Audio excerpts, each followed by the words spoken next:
Yeah, it's a time to drink and make merry, right? They say it's the most wonderful time of the year. It can also be the most expensive time of the year. From gifts to entertaining to decorating, the money spent on the celebration of Christmas adds up pretty quickly. And then in January, we start to feel the economic heat. But yet, there's no reason to completely break the bank. There is a way to celebrate Christmas well and spend wisely at the same time. But how? How exactly do you enjoy Christmas to the max without spending to the max? Well, today on The Pulse, we're going to try and help shape and plan and enjoy this and every other festive season without necessarily spending too much money. Joining me in the studio is Reverend Oscar Sipiri, who is a marriage counselor, but he also has a finance background. So he's the best person to really bring both of his expertise on board to aid this discussion, because Christmas is nothing if not a family celebration, right? Reverend, how nice to see you. Thanks for having me. Right. Well, it's a tricky one, you know, Yeah, I know. how to enjoy without spending too much. First of all, where do most people go wrong when it comes to Christmas celebrations and finances? Thank you, and thank you to our viewers. Christmas is when you are supposed to be having time with the family. Okay? So after a long working month, then you have Christmas. And you're supposed to be with the family. You don't need a lot of money to be happy. People must understand that. There are a lot of people who have money, they are not happy. So you don't need a lot of money to be happy. What you need is the comfort of the family, the togetherness of the family, that the two of you or the entire family is together. So for example, I have not eaten a prapansa for the whole year. So let's prepare one, right? So you can have a prapansa, and the entire family comes around, and then you are talking about the family values. So grandchildren are around, grandparents, sons and daughters are around, and then you are talking about the values of the family. So the younger generation understands the values of the family. Because these days a lot of people are losing it. So the younger generation are losing the essence of the family, what the family stand for. So as I said, you don't need a lot of money. Because from your intro, January, you are supposed to be paying school fees, right?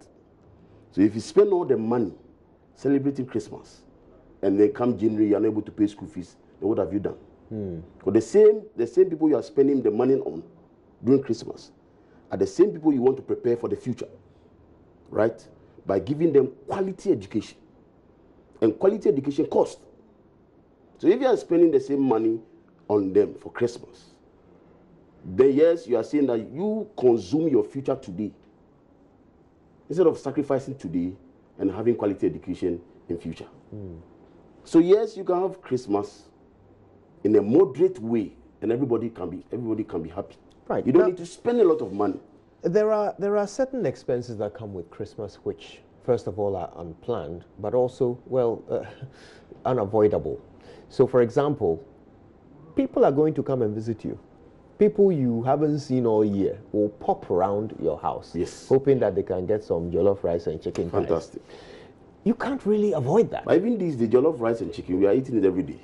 Yeah. So now it's no longer whatever a big it is thing. that you're making, So when they come, jollof, yes. they're still going to come, and you have to cater for Fantastic. them. How do you make sure that these things don't end up tipping you over the edge and breaking the bank? You see, in life, you don't live to please people. That's the problem we have in this country. The problem we have is that people are not able to say no and yes. Hey, so you say no, the guy is at the gate. So the guy comes around, right? I have my budget. So your inflows, for example, you have 5,000. And the school fees in January for 2 kids. It's around, let's say, 4,000. So you have 1,000 to spend. Other than when school reopens, your children are going to be hot. Yeah. Now the opportunity cost is there for you. So I'm looking at the education of my children vis-a-vis satisfying my friends. Right. Which one is more important? So that's where the scale of preference comes in. Which one is on top? Which one is A? Which one is B?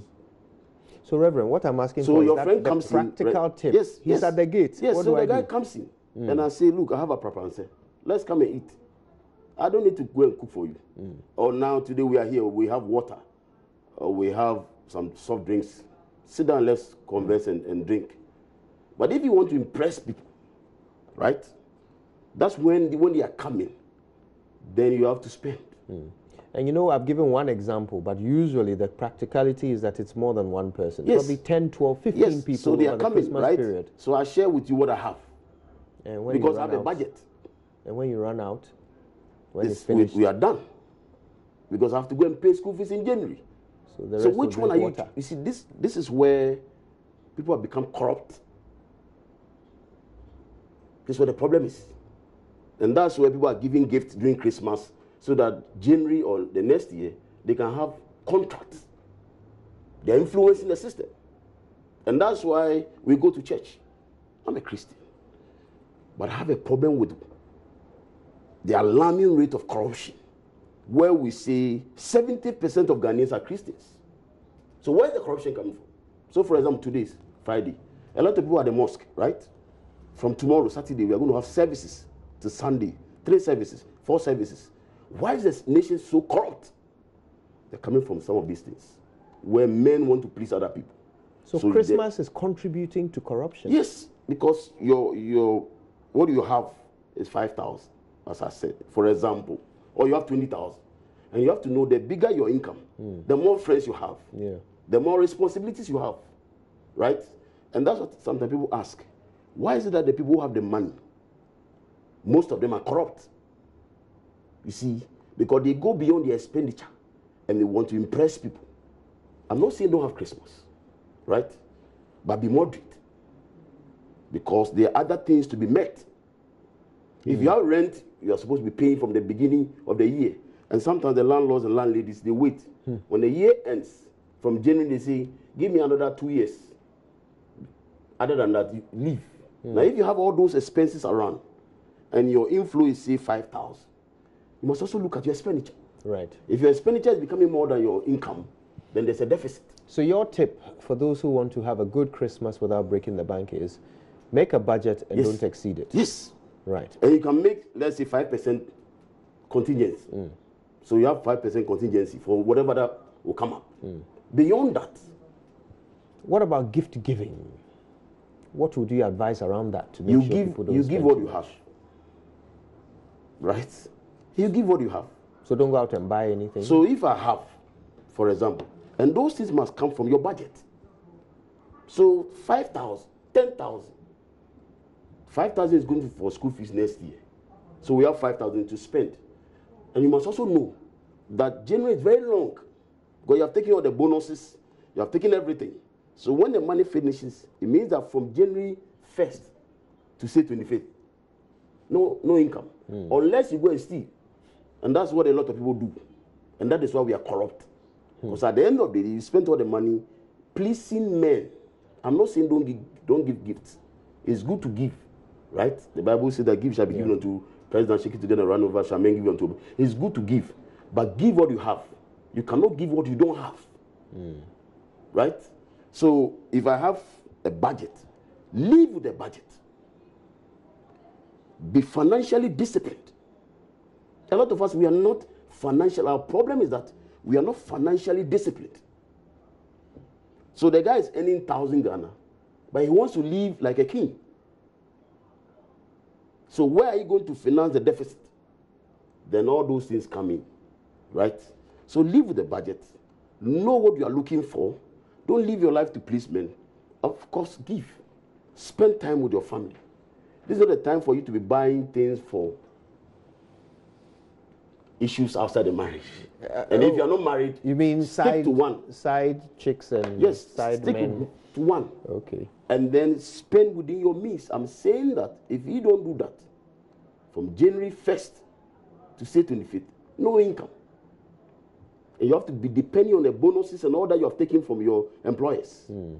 And then you are also supposed to be paying school fees and other expenses. So tell me, as a pastor, do you tend to get a lot of your church members, as a reverend, do you get them coming to you with problems about excessive expenditure at Christmas or problems caused by excessive expenditure? This is my style as a counselor and as a pastor. I don't talk about this on radio, on TV. Because if I say, oh, somebody came to me and then the person sitting there and say, look at Rev, they're discussing my issues. Well, but they are confidential issues. But you didn't mention their names. Yes. But if I come and see there's a guy who's at Joy, this, everybody will know me, and you will know it. So because you are dealing with the people, their confidential issues, you must be very careful. Now, this is what I will say. Once you are not financially disciplined, it becomes a problem. Because you are spending beyond your means. And I'm saying that, by all means, give. If I come to you and say, Kojo, I like the way you present your show, this is a face towel. It's giving, right? So I have 10 CDs or 20 CDs, I bought you nice one, white one, and say, God bless you for the work you are doing for this nation. This is a face towel, use it to clean your face. I don't need to bring you a car, right? I don't need to take you to whatever. If I do so and I don't have the means to do that, I want to impress you. And I'm saying that don't live your life to impress anybody. Christmas, yes, we are happy, everybody's happy, but have a budget. It's like people who are going to marry. You must work with a budget. And that's why even sometimes after marriage, there's so much confusion when it comes to finances.